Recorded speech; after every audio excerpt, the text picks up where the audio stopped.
Gather, veterans. It's time to join the fight. The long war begins. Hey everybody, Juice here. So tonight we've had some technical difficulties a little bit. A catastrophe. We're about good for about one a month or something like that. But it's the summertime. Internet connections are super low because a lot more people are sitting at home playing video games and whatnot. Either way, we always want to make sure that we give some good content and frequent content, as you know that you guys have always come accustomed to us doing. So for this week's podcast, we are actually transferring over all the great and funny shit that we had going on in tonight's webcast, putting that into podcast form so you can listen to it through all the different means in which you do. So I hope you guys enjoy what you're listening to, and make sure you get back with us next week.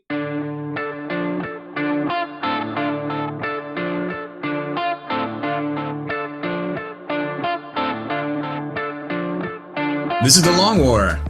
I'm Robbie B, and joining me once again are some cats. Well, actually, you're not Robbie B. You are the fire cat breathing wrangler. Oh, that shirt may be better than the 3 Wolf Moon shirt. Yo, this shirt's legit. Like I used to thought laser cats were the thing, but we got flame breathing dragon cat. Like I don't know what's gonna top this one. Yeah. The only thing that I could think is if it was breathing fire on a shark with a freaking laser beam attached to it. I like how the placement of the fire is like appropriately. Oh no. Yeah, there we go. It knows where the fire goes. So we got Juice back. Hey, what's going on, guys? It's been a couple weeks. Yeah. Vacations and technical difficulties, obviously. We never have those.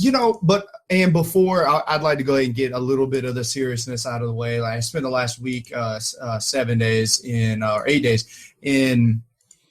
Orlando. Took the family to Disney World, had a bunch of fun. Disney is hot as shit this time of year. Humid, but in all seriousness, they had a lot of tragedies out there. So if we have any of our fans or listeners have family or friends in that Orlando area, wow, talk about they come in threes. And we flew in the night that the young girl from The Voice got shot and killed, and then the stuff at the club, and then the alligator. So it was definite eye opener. Yeah, it wasn't a good time. But speaking of hot, Haspel's looking pretty fresh today. Is that Magnum PI? I can't tell. No, I don't know. It's very hot in Colorado right now. And you're in the upstairs. Unseasonably hot. Yeah, so, upstairs. Haspel, I love it. Is like I felt the same way. I was like, yo, I've got to get rid of some of this facial hair. It's too hot for facial hair right now. Yeah. So I had to go this way because I thought it was hot. So in the pregame, you were like, oh, I feel like I had to wear the Hawaiian shirt because it's hot out here. And I was like, come on, Haspel, dog, like for real. What does it get like? And you're like 101. I was like, oh shit, that is actually it. Yeah, that is. Yeah. So I love how when it gets hot, we both go out and got to get our shave on.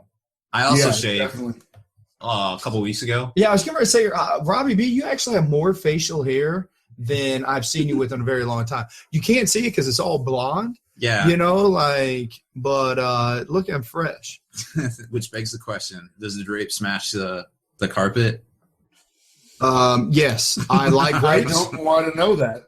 I don't need to know that. I feel like I could go the rest of my life without knowing that. Yeah. I am Ron Burgundy. Yeah. No doubt. Oh, the long war, I'm back, bitches. Kyle Shawday. I had a notice. Yes. It was hard to not see it. It was all caps.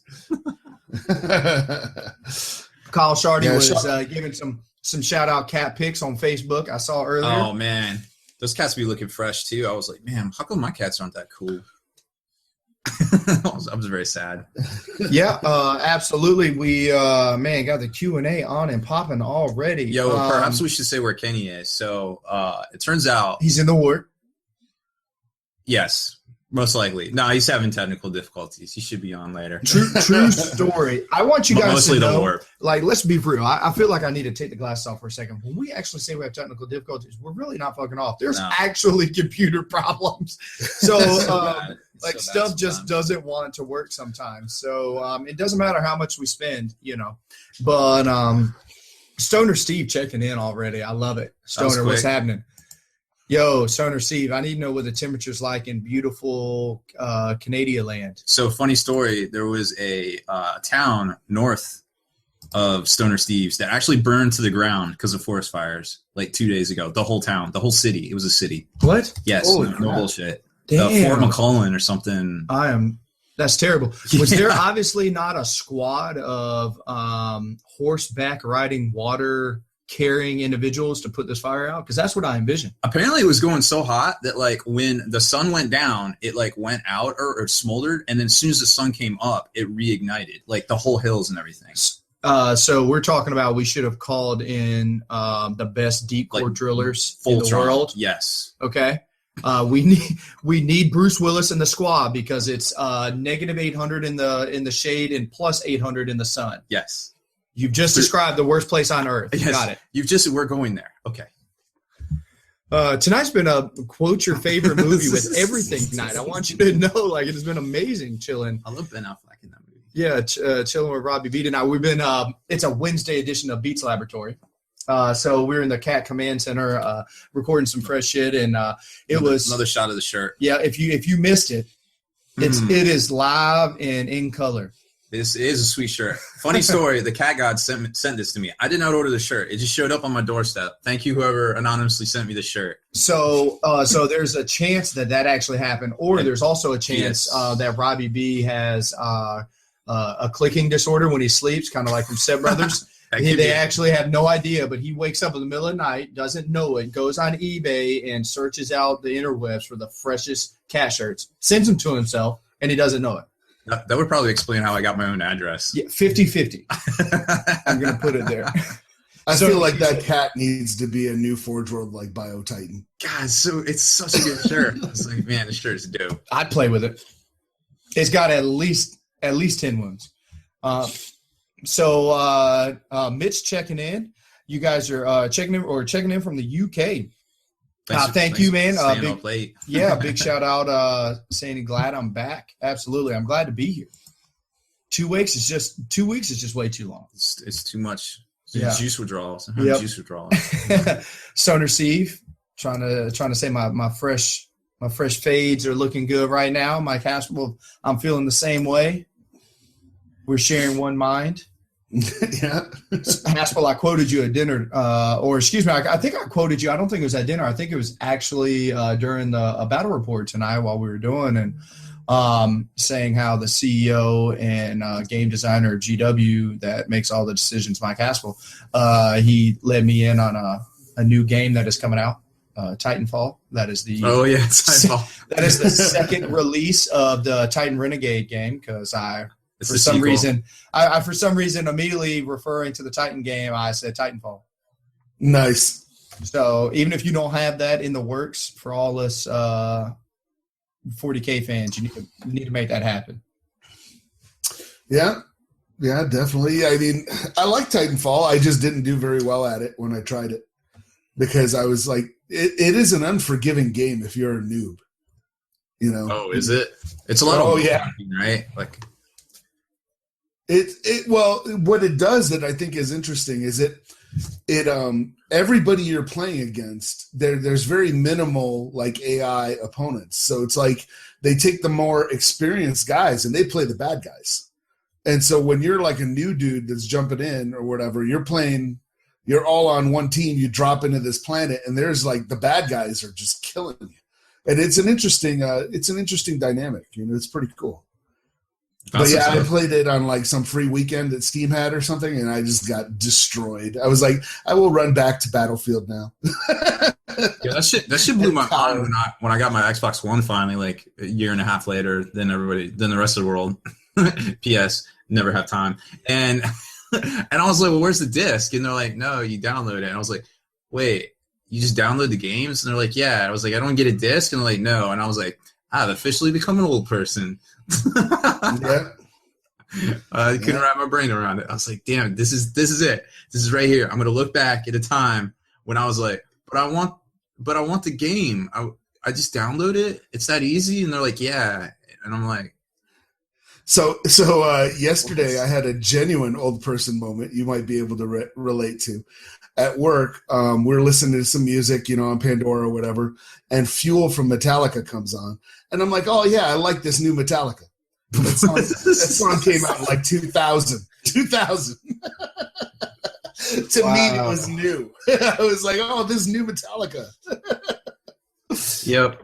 Yeah, we're all old.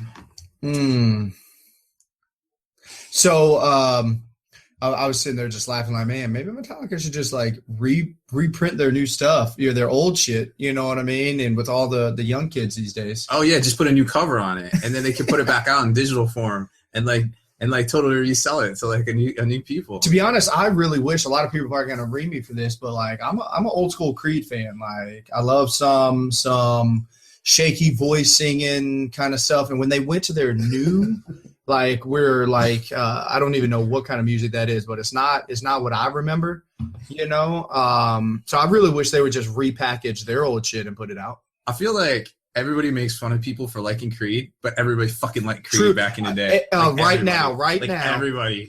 You know the words to every Creed song. All of you do. I know you do. We've got a bunch of people watching live. I bet you 90% of them know the words front to back to at least 3 Creed songs. Without a doubt. All right. So Charles Hook checking in. High Fleet Dragons checking in. Word. I love it. Charles, one day me and you, we're going to have to link up and put High Fleet Lexus and High Fleet Dragons together on the table and see what happens. See if when the 2 good guys of the universe, obviously High Fleet Dragons and Lexus, come together that we just can't make peace across all tabletops. Dragon Lexus. It's 76 here at the moment. It's pretty nice. Definitely Stoner Seas. That's a good temperature. Come to find out, 76 is not freezing, but not hot. It's pretty much the shit. Yeah. Chris checking in. What's going on, brother? Glad to see. What's going on? What's up, vets? David Mary checking in. Yo. Kyle Shardy. Rob, off topic. Zach, that is Man Beard Painting, and I are working on a project right now with some stuff that I got from a Patreon. Oh, through Patreon. That's what's up. I sent you some stuff. It was a big box, I think. So, and it's gonna blow your mind. I'm ready to get blown. It's gonna be a bit before it's done, but he's gonna send you pics. That nice. Might 30%. Actually, let me up this. 60% chance those pics include dick pics as well. It could happen. 60% chance. It wouldn't be the first time that I've gotten those. I just sent him some a couple weeks ago. I love his. What's up, vets? Robbie B. Is that a cat meme shirt? No, that is. It's 100 times better than a cat meme shirt. I feel like this is the ultimate cat rule shirt. The funny thing is, before we went on air, the cat was literally sitting on my leg, and it looked like the fire was going to her butt. But then she left. She got bored. There's too much talking. Yeah. You guys are waking me from my sleep. Yeah, she's like, I can't. Normally he just sits here and just does this by himself. No talking. He just types forever, for hours. Kyle, sticking to the tradition of the Imperium, he goes, the only Creed he knows is Lord Castellan Creed. I'm like, yes. Perfect. Wasn't that the backup singer for like the 3rd album? Yeah. Is that who it was? I think so. Castellan or something? Castellan, I think that's, he's Italian or something. I don't know. So Haspel, I saw that you kind of took the FAQs a little light this week for GW, putting out some Dark Angel stuff. Yeah. 7 pages. Yeah, I didn't have time to type them up though. I was actually pretty tired, so I needed some sleep. So what you did is you worked your normal job and then you called up GW. You didn't even have a chance to type it up. You were just like, "This is what you changed." Yeah, I narrated it over the phone as I drove home. Yo, you're a badass when you have a conference call and you're like, "I don't even send an email. You write verbatim what I'm saying and send this out." Like it was the 70s. What did you think of the FAQ, Haspel? Like anything stand out to you? No, not really. I don't play Dark Angels too much. I've played against them, so I'm just like, well, I didn't see anything that hurt my Space Wolves. There was one thing There was one thing about a chapter master or a commander or something not being able to take a bike that I was like, what? Are you kidding me? Robbie B. So I want everybody to know I haven't had it. And I was just in the process of taking my shoes off. Robbie B's got it up on the screen, and the first question I see is, "Can I have a chapter master on a bike?" No. Wow. Not only that, but the next one: can I replace a chaplain Alliance Blade Strike Force Battle Dummy Company with the Interrogator Chaplain? So you can't even upgrade the chaplain either. But you can take a not the captain. What's the next one? The Force Commander, the chapter master. But you can take a chapter master in the Space Marine one, but you can't take an Interrogator Chaplain. That doesn't make sense. No, it doesn't make sense at all. So I have a question. I don't know if it was answered. To include for the Raven Wing, can they put a librarian or anybody else on a bike, or is it just Samuel? Because remember that was I think a big it said debate. somewhere that they could. No, there was something about that. Yeah, there was something about being able to take a bike on that. Okay, cool. There was also something weird that jumped out at me. I'm trying to just go off the top of my head here. About something about the Deathwing, about somebody like joining the Deathwing, but they didn't have the deep strike rule or something like that, and they had to start in a Land Raider. It was something odd. Oh, but I think they said that they don't confer. Right. That just like an independent. Yeah. If I filled, or no, maybe that was. Oh yeah, that was them trying to deep strike stuff in. If I filled a Grey Knight Brotherhood alongside a Deathwing Strike Force, and I have a Grey Knight independent character join a Deathwing Terminator squad, and Belial join a squad of Grey Knights, does the Deathwing Terminator squad roll for reserves on turn 1 because the attached Grey Knight independent character? And does the Grey Knight squad arrive on turn 2 without rolling because of Belial being in the unit? And it says no, independent character special rule, it does not apply, which is what we talked about before in the formations, like with the stuff like the Gladius, or even the one where they deep strike in that everybody wants to take. That you can't deep strike in and just add somebody to it and then be able to deep strike in with Dante or something like that. Like, it doesn't work that way. It has to be a command benefit that applies, not a special rule. But then I think there was a book where they said command benefit, but then they clarified the command benefit that it worked like a special rule. There was one of those recently too. So you got to really read it. No. Yeah, I forget which book. It might have been Angels of Death. I forget, but it was like double trippy. I was like, well, that's good to know. Yeah, there was something interesting where they clarified like which save you had to take, because they were like, well, you could take your 4-up re-rollable cover save instead of your 3-up armor save, because it's up to the player to decide which is the best armor save. There was something about that, and I was like, that's a good precedent. Yeah, absolutely. So Spencer is chiming in and talking, referring to the FAQ. Did you guys talk about that? I apologize. I spaced out for 2 seconds. So he did reconfirm that they can take a bike, but they don't get the Raven Wing special rule, which is actually half the battle, right? Like that's what you're taking them for. The Raven Wing special rule is very good to have these days, especially with the chapter tactic shenanigans. Yep. So he does come back. Spencer does follow up saying the new Dark Angels FAQ got more of the same. Raven Wing got better. Deathwing, not so much. I mean, I don't know. I just saw a couple of things. Now, it's not referring to Raven Wing, but a lot of people equate Dark Angels on a bike to Raven Wing, whether or not it is or not.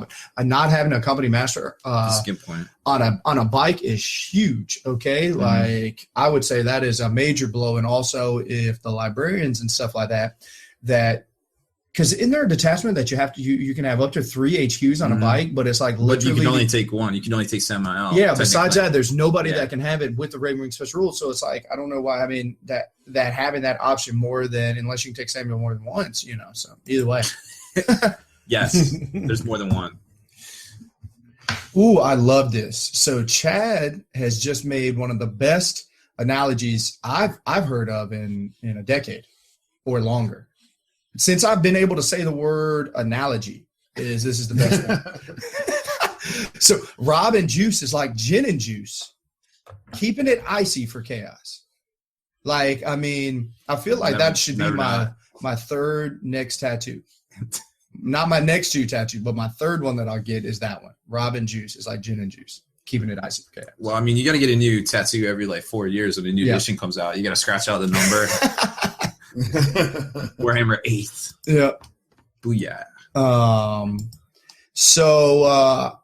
So we're about 20 minutes in. Haspel, Yeah. I feel like so we had a organic conversation going earlier, okay, and we were talking about obviously some dreadnoughts, some GW, some painting, things like that. So we were talking about the tournament scene, obviously, because it was actually Star Wars, I think, is what brought it up, and how they have a really good following, but their price point is still a little lackluster. Right, when you get super competitive. I was like, damn, GW could do a lot. Like, we started talking about how the models are already put together and everything else. So I have a question for you, since I know you're very deep embedded into the GW who's, what's, and knows everything. What is GW doing with all the heavy metal painted models over the last 30 years? They have shut down battle bunkers left and right. Okay, these heavy metal painters have been painting for 30 fucking years. Where are all these models? So there used to be battle bunkers everywhere, and everyone you walked in was like the most beautiful painted stuff ever. Yep. Like, where's that stuff at? Why on God's green earth isn't GW giving that away for price support for major events? Now, I'm not saying every RTT, but to be honest, they could probably say they're 3,000 GW store. I don't know. I'm making it up. I would probably say 3,000, Rob B. Or how many GW stores do you think host tournaments in the United States? I mean, is it thousands or hundreds? Yeah. It's less than 1,000. Okay. So you're telling me if they just gave an heavy metal painted army or model away, oh my God, I think they would have 20 years of models saved up that they could give away 1,000 models a year for, you know what I mean? But like, how cool, how next level would that be? If GW got into the vault, the painted vault, and started passing out some of those models. Yeah, I don't know, because my understanding was that the heavy metal stuff was the stuff that's only in Nottingham. That all the other stuff that was at the battle bunkers was painted at those battle bunkers. So those armies are probably privately owned. And the ones that are in Nottingham, there's that miniatures museum at Warhammer World, which is really, really cool if you ever get a chance to go. And you can kind of, if you're there, you can kind of spy what's coming out, which, like, recently, the sisters are missing. The sisters models are missing. And they put up a little placard that says, like, miniatures on campaign, which usually means they're being photographed in the studio somewhere. Yo, I saw that on Spikey Bits the other day. I didn't believe it though. But so I guess my question is, don't they have full-time painters year-round?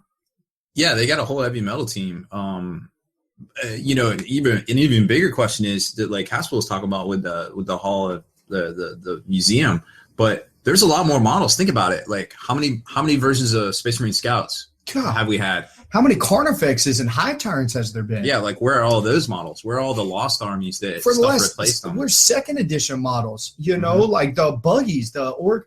I mean, I'm talking about, I could think about 50. Where are the squats, bro? Like, where are there's been whole armies discontinued, Crew mercenaries. Like, where are, there's a lot of stuff that is missing that is not in play anymore. But I remember seeing these things in White Dwarfs. I remember seeing them, there's got to be a layer of, Do you think there's a secret vault under the Vatican? It's either underneath the Vatican itself, so it's even more top secret than the Vatican, or it's at Mount Rushmore.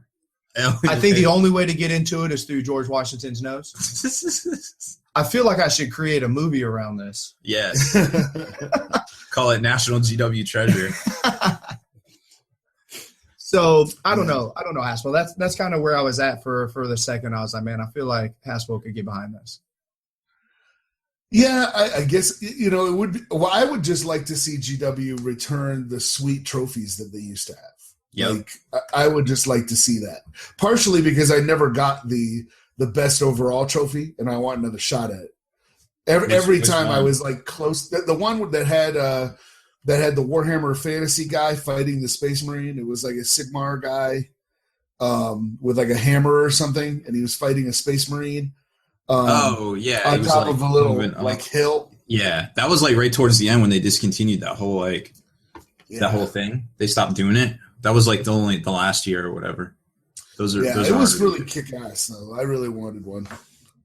Yeah, those ones are pretty dope. I was thinking, why not have GW do like acrylic, like some, like X-Wing does. You could do, like smoke tokens, shaken, stunned, all the stuff they gave out in the tank shock thing, or even like, falling back markers or anything like that. Like even like squad unit markings, every season have like a new pack that you could get. And what that would do too is, it would, and I'm sure they would try to copyright it and all that, but it would keep, it would keep people coming back, season after season, kind of like FFG does, like I already got a focus token, but they got a red focus token now. Well, yeah, clearly I need to play in this league because I need red focus tokens because I'm a dummy. But and my X-Wing acrylic chip goes off, and I gotta get this stuff. Like, how dope would that be? I think a lot of that stuff is probably coming from GW. I mean, the tank shock thing, I think, was just them dipping their toe in the water and just figuring out how they were going to do things. I think we're going to start seeing more of like organized campaigns like that. I'm kind of hoping that they go full on in, and bring back the Rogue Trader tournaments, but I don't know. We'll see.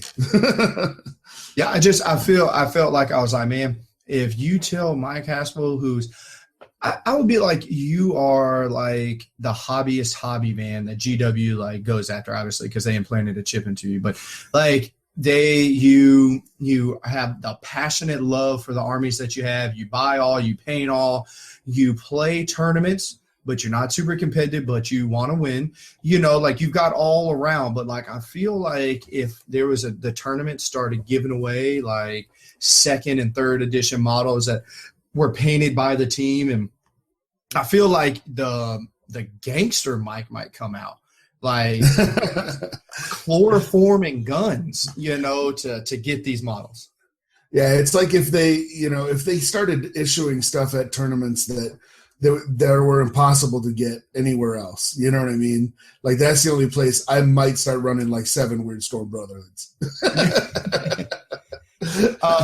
So Iron-Headed is saying models at the Battle Bunker were painted by the staff, and those are stores, and they're the property of the store owner. So that's cool. I didn't realize that as well. But again, I go back to thinking like, man, these guys Still a lot of stores out there with armies. Like, where'd they go? And there's a lot of years of painting. Heavy metal has been around just as long as GW, so I would think that something like that. Stunner Steve is saying he found one on eBay a while ago.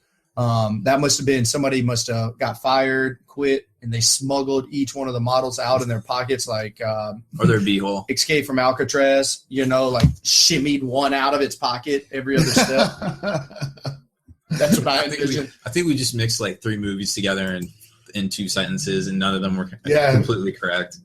No, Escape from Alcatraz. He smuggled the dirt in the Shawshank Redemption. Oh, that's what I'm sorry. Escape from Alcatraz, though, you're right. He had the little metal wedge that he put in the heel of his boot. Yes, coming out of the wood shop that he smuggled out of there. Yeah. Oh, I love it. Oh, good times. So, Mike, I've got a Flame Blade. Is that a thing? Flame Blade, the Salamanders list. Oh, that I'd like to get your input on. A Demi company that includes a captain with artifice armor. So we've already talked about, I can't remember, has that report come out already? But yes, I love the fact, excuse me, let me click on this. It's kind of bouncing around. Yeah, artifice armor, if I'm not mistaken, is it cataphractii armor? Cataphractii, yeah. Yeah, I don't know if in this version, if you can take that, but if you can, swap out and check through Army Builders, the things that you need to go through. Cataphractii armor, I think it's the same points, and it grants you an invulnerable save, and so it gives... You can reroll ones. And, yeah, the guy can reroll ones if you have an additional invuln, like a Storm Shield, which that's what you're equipping it with, and you confer, or the model comes with Stubborn. Is that right? So, or Slow and Purposeful, or Relentless. It's one of the not Stubborn. It's relentless. Relentless is the better of slow and purposeful. Yeah. So it allows you can attach that guy to, heavy grab cannon dev squad, and now that unit can move and shoot all its heavy weapons. But so either way, so I like that. And the Salamander's Mantle, a command squad with 5 meltas in a pod, 3 10-man attack squads with combi flamer, multi-melta. I mean, that's a solid base. And everything being objective secured to include the drop pods is phenomenal. And you're going to start seeing drop pod armies lose some of their punch. But what I really like about the Salamanders aspect is they come with their own punch, always have been. They're not really looking for all that other add-in stuff that you need to buff your things with, because they come in with mastercrafted things. The weapons that they are having are their heavy lifters as they are. It's a good it's the new formation in the Angels of Death book. So it's relatively new, but I guess there hasn't been a major tournament with this thing yet. So I'm really trying to recall what. I mean, Salamanders are just solid in general. Yeah, I feel like objective secured. You have great weapons. Secured wins games. Yeah, you got mastercrafted things. You've got stuff like Haspel. How would you enjoy your Space Wolves dropping down with all their special weapons and they were mastercrafted? Yeah, I would prefer if they were objective secured, honestly.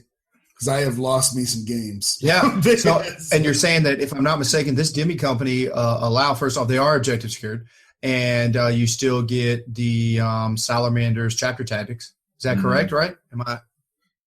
Yeah. Here, hand me my iPad. Yeah. I think I got all that. So, Sure it is. I was just saying, Kenny is saying he's having technical issues with his cable company. Uh-oh. Oh, no. So I like that as a base. I also enjoy right now. I mean, so Thunderhammer Storm Shield Terminators have never been bad. Mm-hmm. I love those units, and I love how they get paired with Salamanders. It always they go together like lamb and tuna fish. So I'd love to see Mitch. Let us see what the rest of the list is, or what you would like to add. That I think he's got it up. It's like Melta and pods, some 5-man assault squads with 1 flamer and a pod, Dev squad with nothing bolters and pods, Vulcan of course, and First Company Task Force with 2 Stern Guard, 2 heavy flamers, each in pods, and a Vanguard squad in a pod. I'm like, dang. Yeah. So, I mean, I like it. It is definitely more of a hobby because it's got sounds like it's got a almost one of every unit between the assault squads, the Vanguard, the, whatever. Everybody has a role, man. As long as that I would say in the competitive scene, that is obviously playing on hard mode. Because what a lot of players do is they take redundancy after redundancy and spam Adams lists and units and stuff because it's easy. You don't have to think that much. But what I like is this list sounds like each one of its units are meant for a purpose. So the cool thing is I always love playing lists like that because watching that unfold as the gameplay, that's what keeps me interested a lot of times. So I dig it. So Omega 1 is saying he's narrowed down his army list choices, and he needs some input again. He's 60 tactical Marines with Gladius, with close combat weapons, and some special characters from, Corindus? Sharkadons. What is the chapter tactic? What does that do? That was a Forge World one. I'm actually not sure right off the top of my head. Again, Omega, if you'll let us know what that is, I apologize as well. I'm not up on my Space Wolf, my Forge World chapter tactics. Or the second choice is Tau Riptides plus Space Marine Bikes, or triple Mauler Fiend, triple Spawn Tide. Any other cool aggressive lists? And cool looking. I like triple Mauler Fiend and triple Spawn Tide. That is super cool, and that wins you all kinds of cool points. Also, what I like adding with the Spawn Tide is the Sorcerer of Cabal or whatever that is. The Cyclopean Cabal. Yeah, that's what it is. Yeah. You can have it is. I've done some math and talking with a good buddy of ours, Mike McCaffrey, and we were getting ready to talk about ATC and what's good and what's not. Everybody's like, obviously the Tigurius and the Conclave is phenomenal. So Chaos has its own version, if you don't know, and that Cycloptic Cabal is unfucking believable. You can have up to 5 guys, and they all have spell familiars. They all can be put on bikes. They all can be paired with the Mauler Fiends. And now you get, because of that, you have a piece of war gear. What's the name of it again, Robbie B? That allows you to basically get to flip the dice when casting. Oh, the Paradox. The Paradox. You can only put that on Heralds. Oh, okay, gotcha. So, but a lot of people pair it with demons. Oh, yes, and take the heralds, so you get like 25 dice, and then all of a sudden you're like guaranteed a 5 dice summoning. You know, like and the spell familiars. It's kind of like you, because what happens when you take the Conclave? You only run like level 1 Psychers because of Tiggy, because you're casting on 2-ups, right? This is forcing you to take level 2 and 3 sorcerers with spell familiars. So where you can actually, if I'm rocking a 6 or 7 dice Conclave that casts on 2-up, you are actually going to stop some of those psychic abilities, because you're rocking, because you're having to take level 3 sorcerers. You're bringing a game to the table paired with horrors, the pink horrors. You're bringing to the table 20, 25, 30 dice. So you're saying like, yeah, you're going to roll a couple ones, so you're going to have 5 successes. I kind of confidently can stop 5 successes with 30 dice. Yeah, that's the dirty little secret of Chaos. Like, Chaos is, there's a couple of builds for Chaos that are actually dope. Like, Kenny runs the spawn, kind of like a spawn list. He does really well with the new Cabal. We haven't seen a lot of it, but look for this to be big, because you can make some dope stars with this. Because the one thing people forget with this Cyclopean Cabal, you can actually cast on the other side you can cast Santic.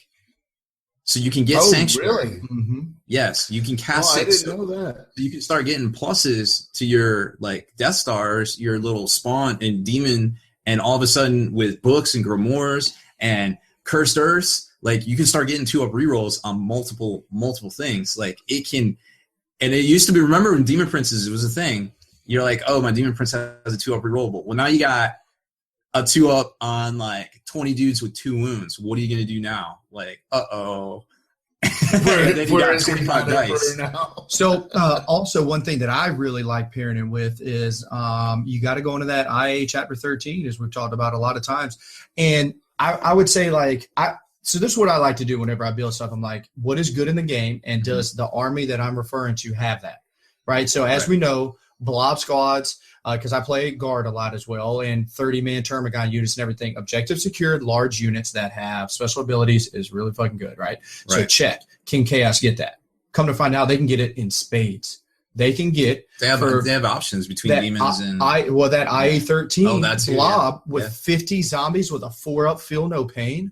Are you kidding me? And you can get that ally in for 400 and something points. Yeah, you can formation that in.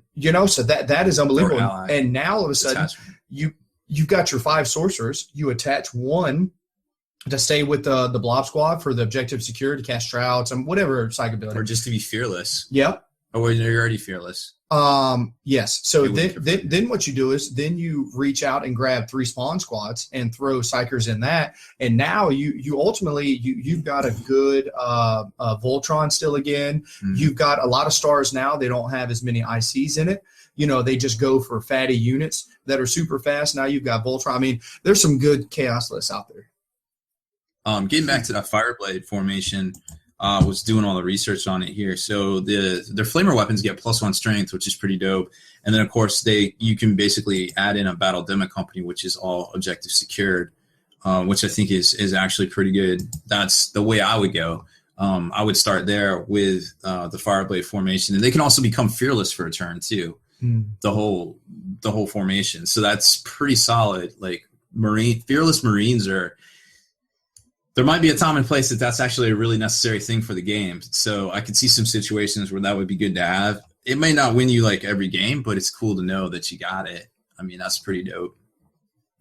And also too, on the Battle Demo Company half, If your army contains one or more battle demo companies, you can choose to enact a tactical doctrine. So you can steal that from the Ultramarines that you normally wouldn't be able to do. So that's a good thing to be aware of too.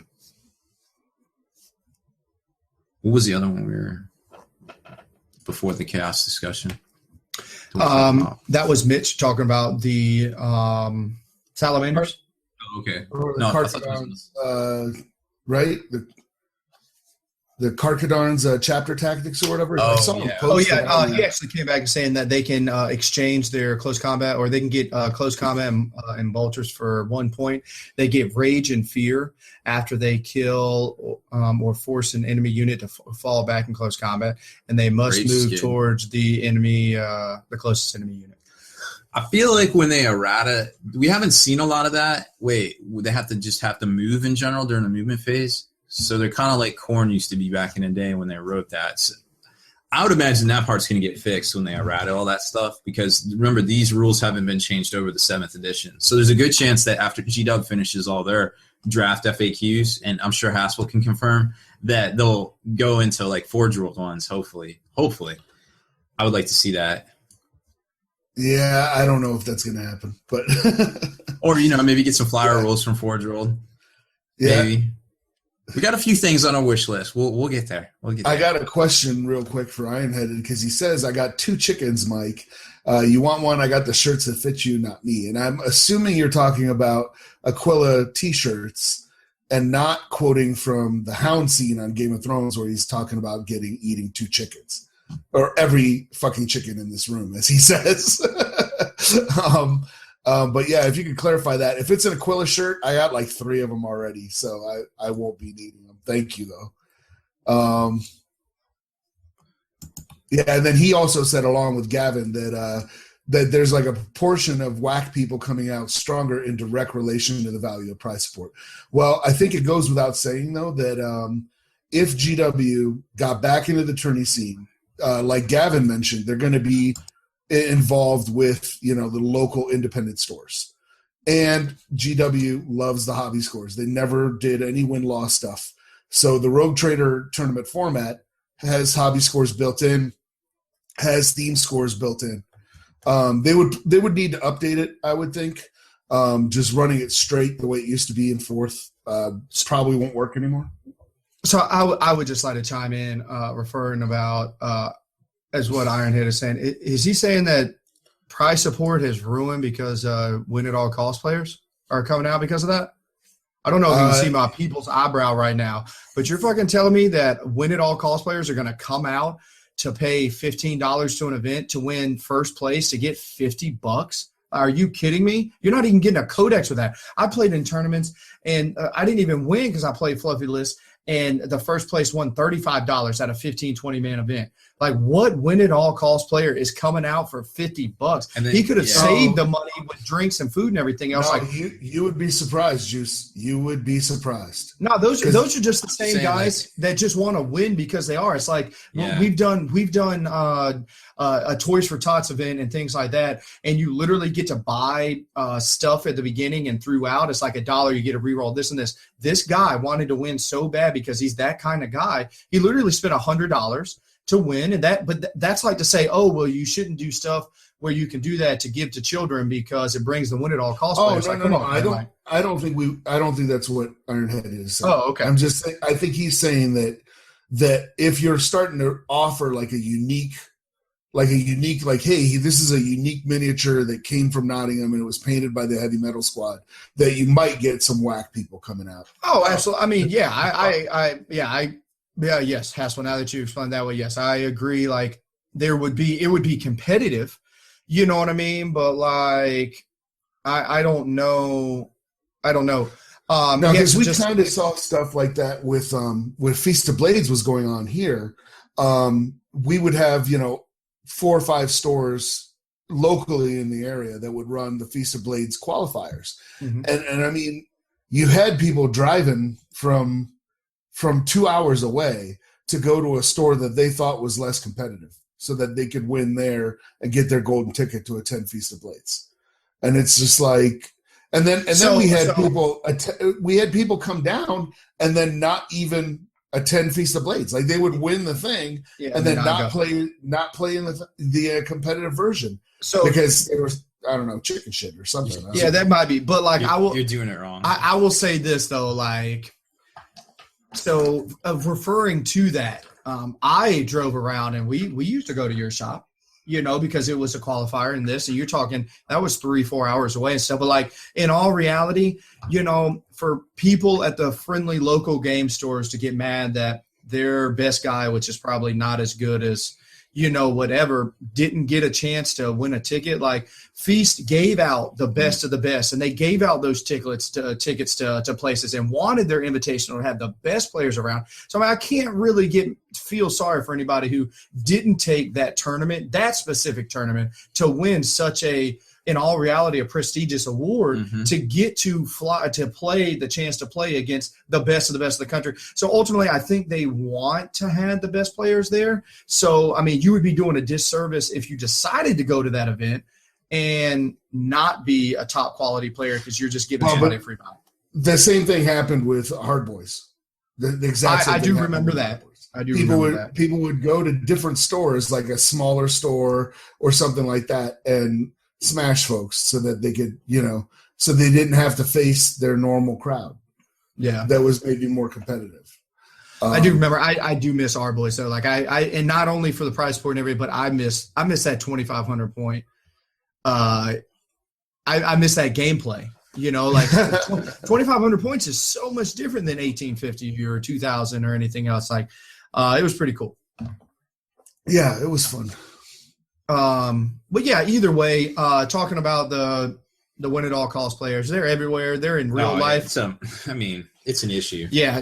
People try to get over and anything else, but I've had a significant problem with, spending all day at a tournament, this and this. And, you're talking about prize support. Like if first, second, and third, fourth places can't actually even get anything GW related because they don't have enough prize, that they didn't win enough prizes, and they have to go get like a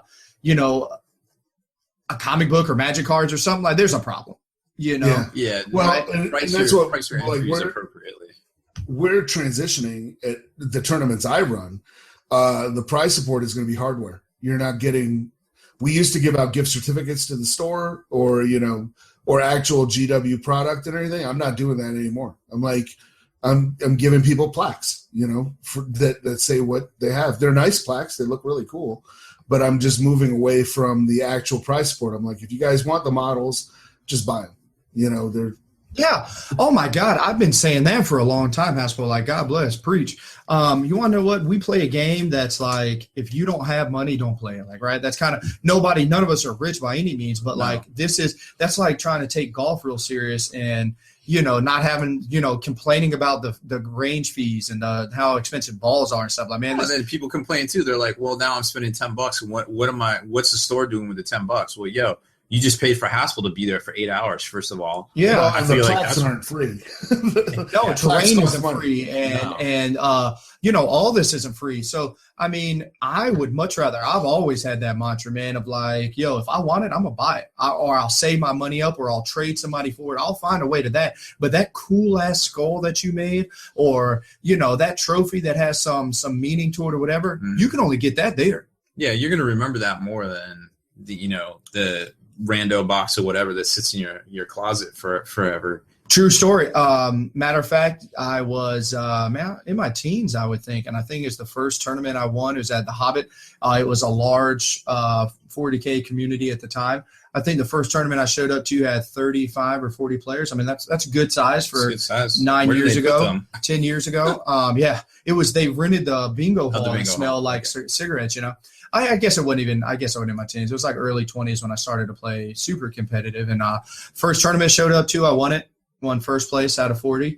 And the cool thing was, man, come to find out, I didn't even realize it till later. Like it was just, they gave a double-bladed skull axe, it was, I don't know, one of those knockoff or companies that make like cheap Chinese stuff and whatever. But like, I didn't care. Like that was cool as shit. And they gave that away for first place. Man, I put it on, had a plaque to put it on and everything, or that I did myself. Like that is cool. instead of even 10 years later, you still remember that. Yeah, still got it, yeah. like versus even just the medallions that go around your neck or whatever. Now, I've seen some people have done their due diligence and made them look really cool, but like ultimately, give me a cool ass trophy. That's what we want, Shit, tell you what, my prize is just for going to an event right there. Like all my name tags from all the conventions and shit I've been to. And I tell you what, if I start looking through them, I could tell you a story about each and every event right there just because I still have the little name tag. Absolutely. Like that's good enough for me. That's all I want. Oh, Ironhead had clarified chickens. He means the Rogue Trader Tournament Griffin statues. Oh, that is going back a ways. That is awesome. Classic. That is really, really cool. Maybe we'll do the next 40K flashback on Spikey Bits. Will be the old tournament prizes. I have like a bunch of them. I can be like, wow.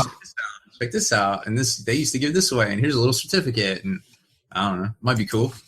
I love it. Yeah. I apologize. Didn't mean to interrupt. But PSI 915 said he just won Best Fluff in a Kill Team campaign at his local store and got a cool certificate for his librarian and was stoked about something similar. Absolutely, man. Mm-hmm. Like, that is one thing that I hear about Haspel's game store and stuff is like, it sounds like they do cool stuff like that. And man, I really wish, it makes me a little jealous that I wish I was in Colorado and I could go to a place, you know what I mean, and spend a little more time doing it. So here's some cool stuff here. Like here's a little canvas purity seal. I got this from Eagle Ordinary at Adepticon. They were just giving these out just for walking up and talking to them at their booth there. That's the webcomic. And then I got some wax seals here, a few little purity seals from Juice's store over there at Hit Point Hobbies. I'm so glad you brought that up because that is one thing, and they do that for like who killed the most HQs or who this. I mean, it's when you can put the time and effort into stuff, man, it's pretty cool. I think one of these was from one of Richard's events. I don't know. One of the North Carolina awesome events. And then Adepticon this year, it was just like a little medal, like a little. And there ain't not much little about that, bro. Like that. I feel like a rapper with this thing around my neck. It's great. I need some gin. It's like, what time is it? There's a cat. Yeah, I'll do. That's what I was trying to do with you. What? He was asking what time it was. Yeah, it was funny. So Clay Cruz, well, guys, I just got clock. Yeah.